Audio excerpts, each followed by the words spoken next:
Yeah, so I'm back again. Hello there. Figured I might as well talk some because a lot of shit's on my mind. Uh, it's now over 30 degrees C. It's bloody hot. Like, I'm sweating for good. Obviously, sitting in a car don't help. And again, that's what we have air for. It's not air conditioning because this car doesn't have air conditioning. I actually have an update on the tachometer, GPS tachometer. Seems to update a bit much, like it updates for every kilometre an hour it detects a difference in. And it attempts to predict the speed based on acceleration. It doesn't consider jitter, it just considers acceleration. Could be worse, and I think for the money it's pretty good actually. I'm most certainly going to keep it. I'm most certainly going to replace the current GPS I have with that. Because 15 years is kind of more than you'd expect as lifespan from a GPS. I mean, the battery's been gone for a long time now.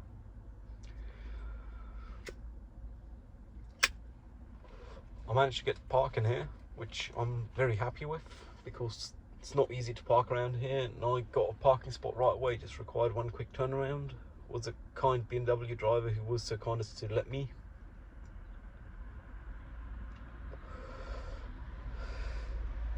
It's really hot and humid, I guess, so it's not just ugh. I mean, I got a towel for that very reason. It's just the summer sweat towel. Now that summer started, I'll have to change it on a regular basis for a fresh one and wash the dirty ones.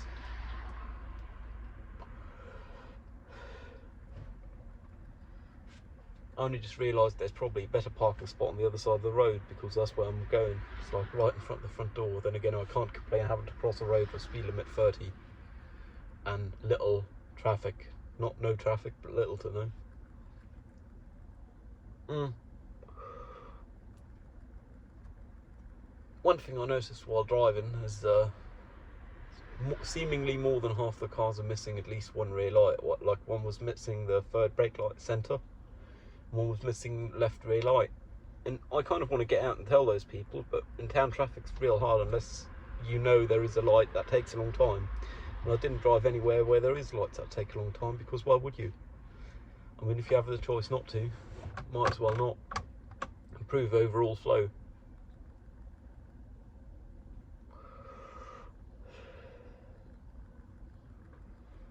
Oh.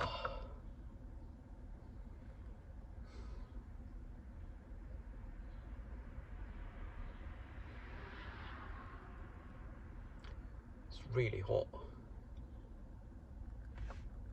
I mean, hell, there's a glare on my face, and it's not because I have makeup on. There we go, fix that. Funny thing is, I have loads to do, more than I should want to, as in I haven't had time to sit down and have some tea in quite a while now. Like, feels like a week. I know for a fact I won't have no time today. And again, most of these things are things I forced upon myself. They aren't forced upon me by any other party, which kind of makes them odd because I could just choose to not do them.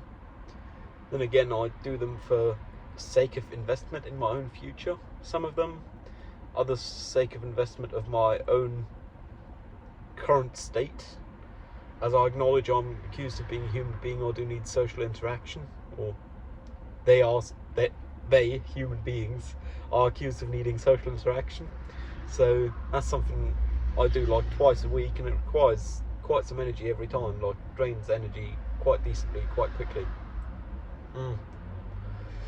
But in the past I tried not doing it, and not doing it ends up with depressed self, so that's not what one wants, because hell, rather have a bit less energy on 2 days, well, no energy on 2 days besides maintaining your social health, than be depressed all the time.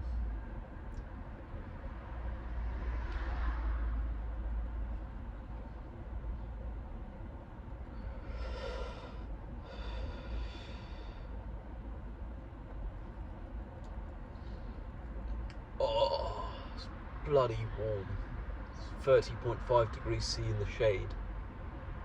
Like, that's too warm for me, a Central European. I should have put on shorts.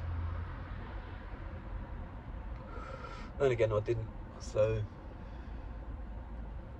that's the price I pay. At least I'm not wearing a jacket, but a vest instead. Mm.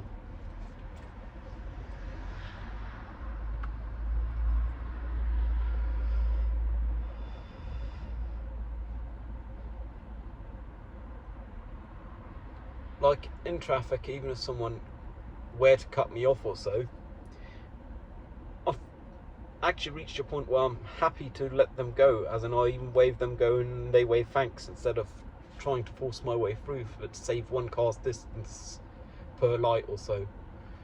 I mean, it could be they're not from here and they don't know which lane they have to be on. Then again, for that there is signs, and the signs are usually correct because I drive by the signs. So most of the time, it's, I guess, just people who think one car difference makes the difference.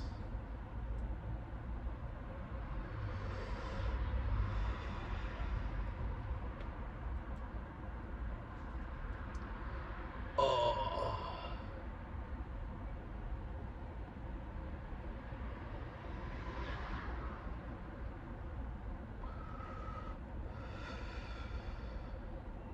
Yeah, it's going to be a busy week, and I'll bite myself in the arse for it.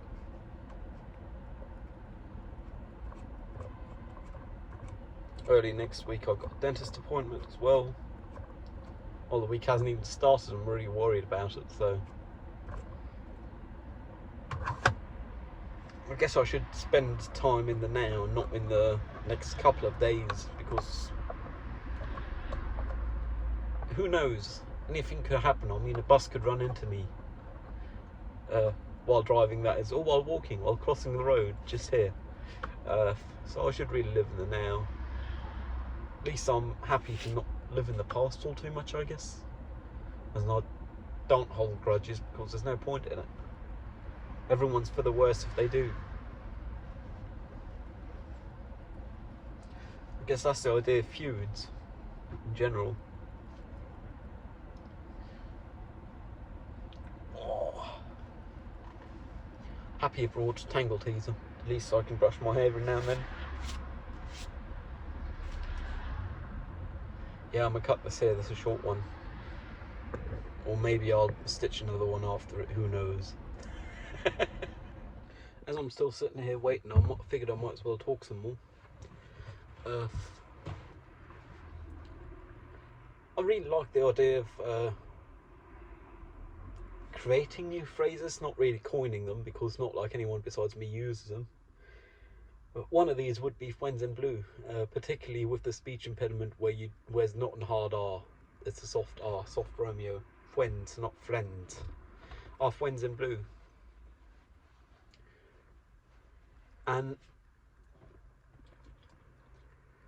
I mean, there is figures of speech like sweating like a pig or so, and if you misappropriate those, they're far more accurate, because to my understanding pigs can sweat much like dogs can, which is not really. But if you say sweat like friends in blue, I mean, they got a lot of heavy gear on them, up to riot gear, but even without riot gear they still got at least a vest, a thick vest, and they're carrying loads, so that's like a positive twist on the whole thing and making it more accurate. Then again, with that, if one uses the phrase that way, one do have to consider the aspect of they might consider you making them pigs, so you're just making the language more accurate. Others might not consider that, so I'm wondering whether saying "I'm sweating like a friend in blue" is correct, I guess.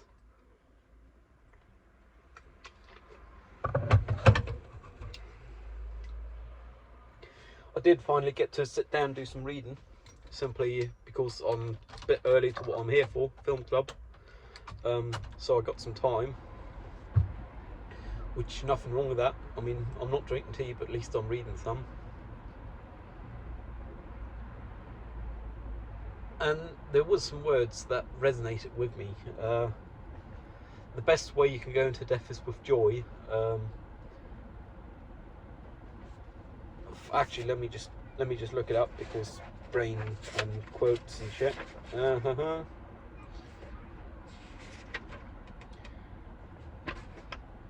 Da-da-da.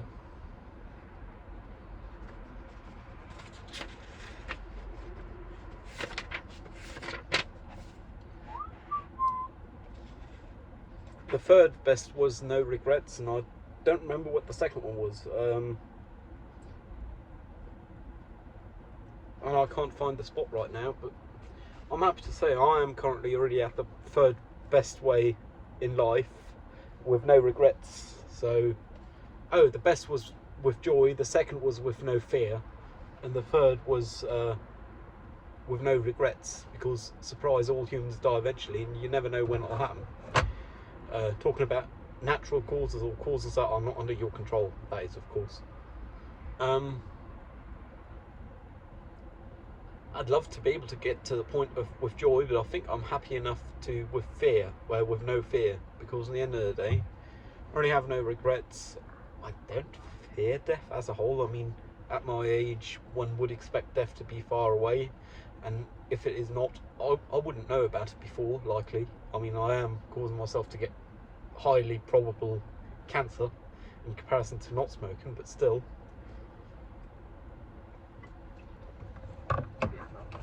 Still over 30 degrees in the shade, but I cracked the window open, got the fans on every now and then. My only fans, haha. Word jokes in modern culture. And they aren't even the only fans I got, because I got some Noctua fans, like the 200mm 5V powered ones, pulse width modulators. And I did get myself some pulse width modulation motor controls for those, cheap, like the cheapest you can get for like €6 for a pack of 4. And that's what I use for my flat, just so I got some airflow around the bed, particularly at night, because otherwise with stale air is like, nah, suboptimal, especially with these outside temperatures. And one wouldn't want to run the air conditioner all the time, because it costs electric and eventually it do become too chilly. It's kind of funny how that works. Huh.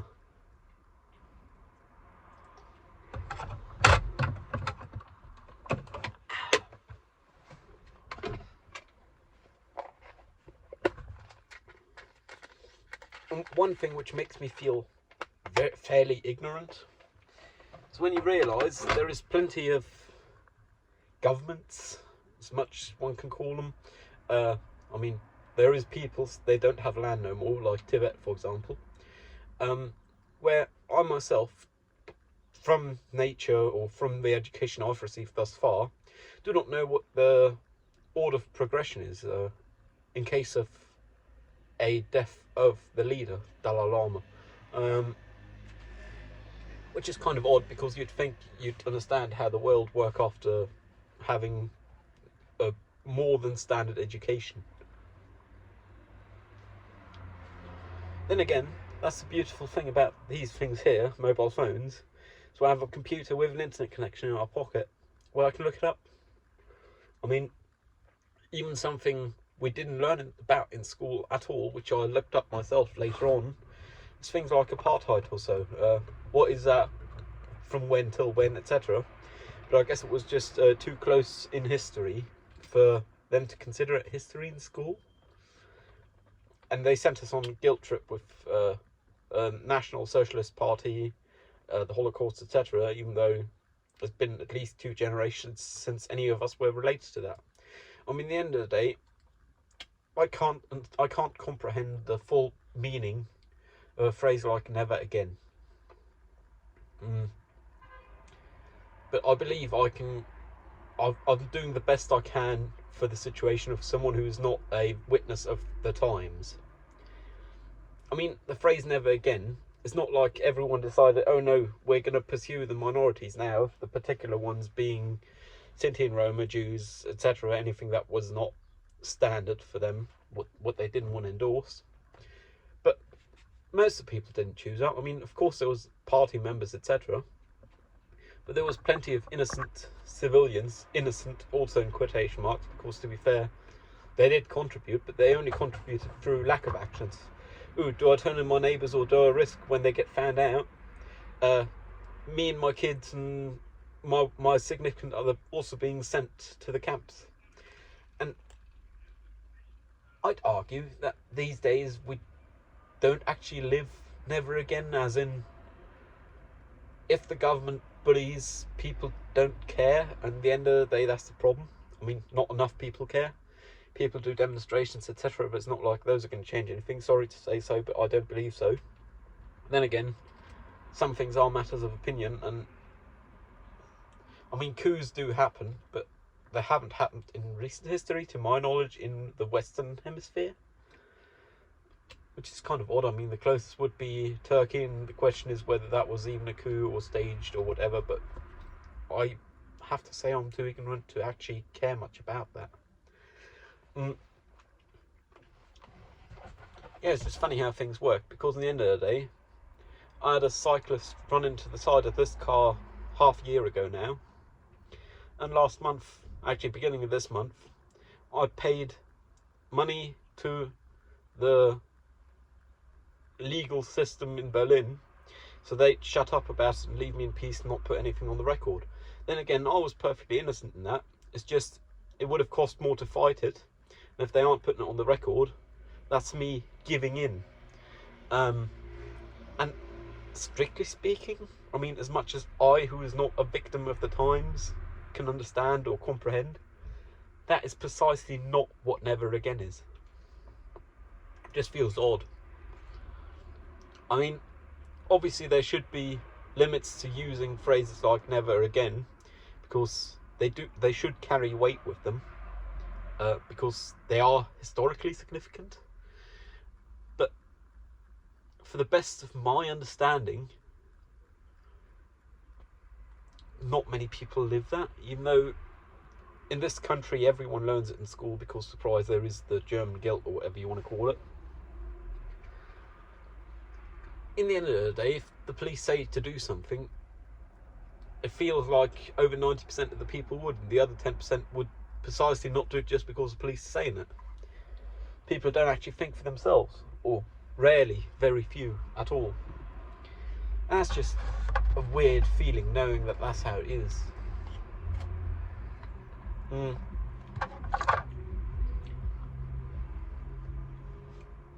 I mean, the idea of the phrases, to my understanding, if you were told, oh, if you have neighbours of that hair colour or that skin colour, or who have that religion or that job or whatever, anything you can discriminate someone on, report them, otherwise when they're found you will also be sent somewhere. I wouldn't be surprised if many people reported their neighbours, which would precisely not be never again. That would be the same shit all over again. I mean, with Germany at least, there has been the historical impact of separating the three powers, the judicial, executive, and English legislative. But I mean, that's a system change, which is supposed to fix a problem. The system is so far removed from most of the people, though, and most people vote and that's it. And to be fair, I'm perfectly in favour of that, voting, but saying that's it is kind of a tough one, because it's not like there is any kinds of political activism for against discrimination. I mean, most people would just look the other way, because I was not a unionist, so they did not come after the unionists. And then they came after me, and there was no one left to speak for me. Which is a loose quote from Martin Niemöller. What's it called? A Lutheran pastor who lived during the Holocaust, etc. And it's just odd feeling. I mean, one would hope something like that can't happen again. Then again, the Wave Morton Rune, for example, has the same thing happen on a smaller scale, and it's not too far from reality. I mean, one could see something like that happen again, which is slightly concerning. I mean, I try my best to speak up when I see something, but I probably don't see as much as I could, just because all I want to do every day is speak up for people right, left and centre. And I'm happy if I can manage to get my life sorted and do like one good thing a day, one good deed a day. And I can't believe that everyone else has so much more capacity than I do. Then again, most people are by definition neurotypical, and they are a neurotypical society, which would mean they do have more energy in the day than I do. I guess that's could be a false conclusion, but I don't think it is. Then again, that's a matter of belief, not a matter of knowledge, besides the neurotypical aspect.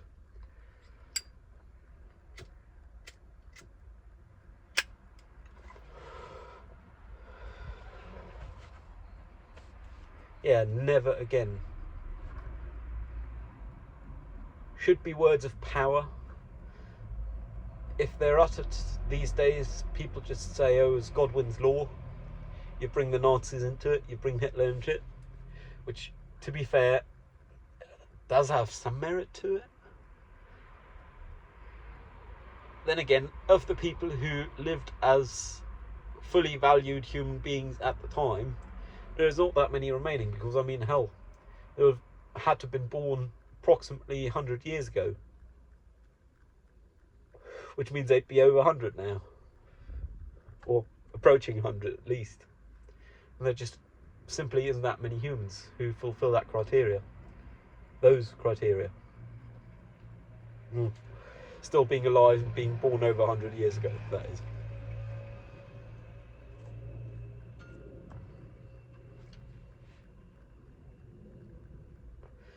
It's just weird.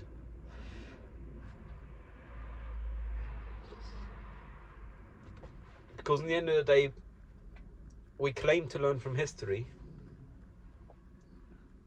Then again, there is genocides happening on Earth at the current point in time. It's not like it's in my power to change those. I'd argue it shouldn't. I shouldn't, even if it were in my power, just because people should have the right of choosing their government, and I guess eventually suppression of minorities leads to the point where you're overthrown as government. Then again, some of the most powerful governments on Earth are currently suppressing minorities, ethical and religious minorities, which is fucking weird. I mean, the year is 2023. Seems like throughout well-documented history, at least, there's always been some genocide going on somewhere. And you'd think you wouldn't only learn from your own mistakes. Like, I myself am not aware of any case of, in the last couple of 100 years, multiple genocides happening in the same place. That is at different times after having corrected the issue. But one should not only learn from one's own history. I mean, one can learn from one's own history in the sense of the own being the mankind. Humankind, yeah. But so many people seem to not learn from it, which is just crazy, because, I mean, I was lucky enough to be born in Central Europe approximately 75 years after genocide had happened, which means it's still recent history. I mean, it's just a weird concept. We all share this planet. We might as well make the best of it, not by fighting and killing each other. There's no point in it. It's really warm.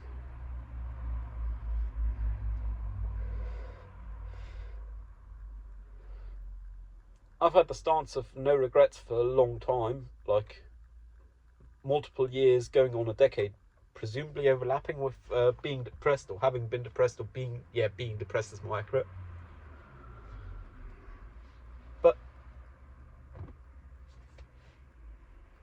I mean, I'm surprised people do have regrets, because you make the best decision you can at a time with the knowledge you have.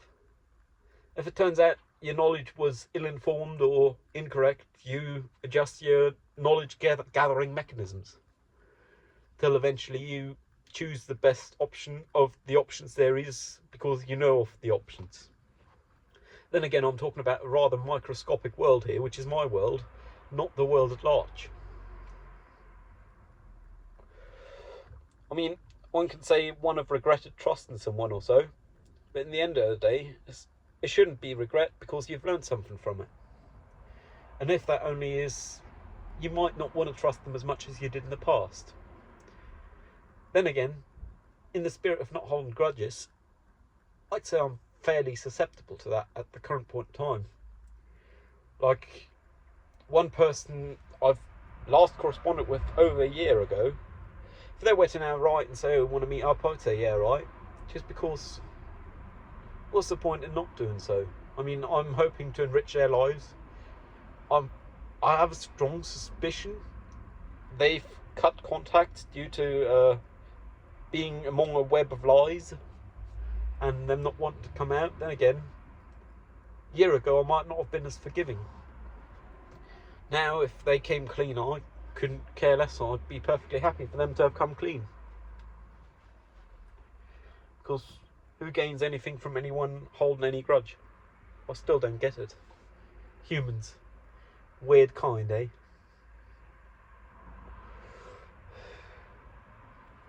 Funny how that works.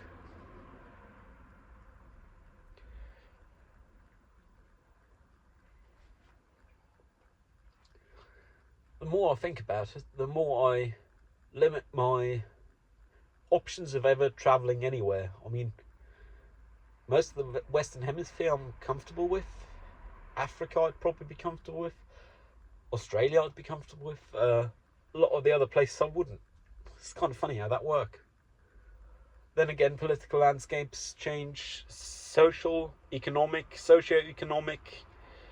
they also change, so all that can change. I mean,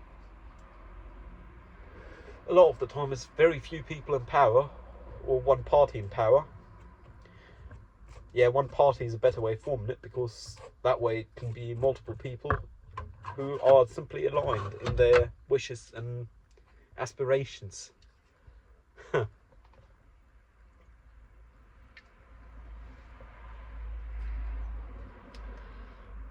I'd go so far as to claim these days, the 21st century, the world is globalised enough that you really have to take over a lot of the world that is not currently your country's as a country to gain enough from it for it to be worth the sanctions and consequences besides sanctions you will suffer.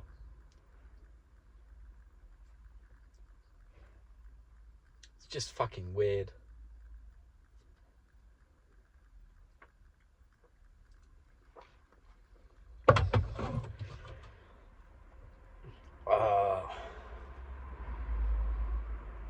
Don't make sense to me. Humans just live together, help each other. What's wrong with that? I mean, nothing. If you help someone, they're happy you've helped, you're happy to have been able to help. You're both more happy than you were before.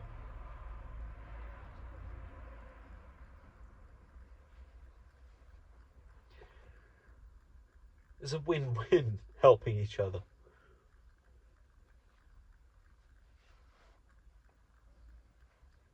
Well, anyways, cutting us here. Probably stitching us after the last one, because I'm still on the road. On the road again. Ooh, that's another character I'd vouch for. Daniel Lewis C. Asheville. He seemed like a rock-solid character. Then again, parasocial relationships. They do not know me. Funny how that works. Yeah, cutting us here.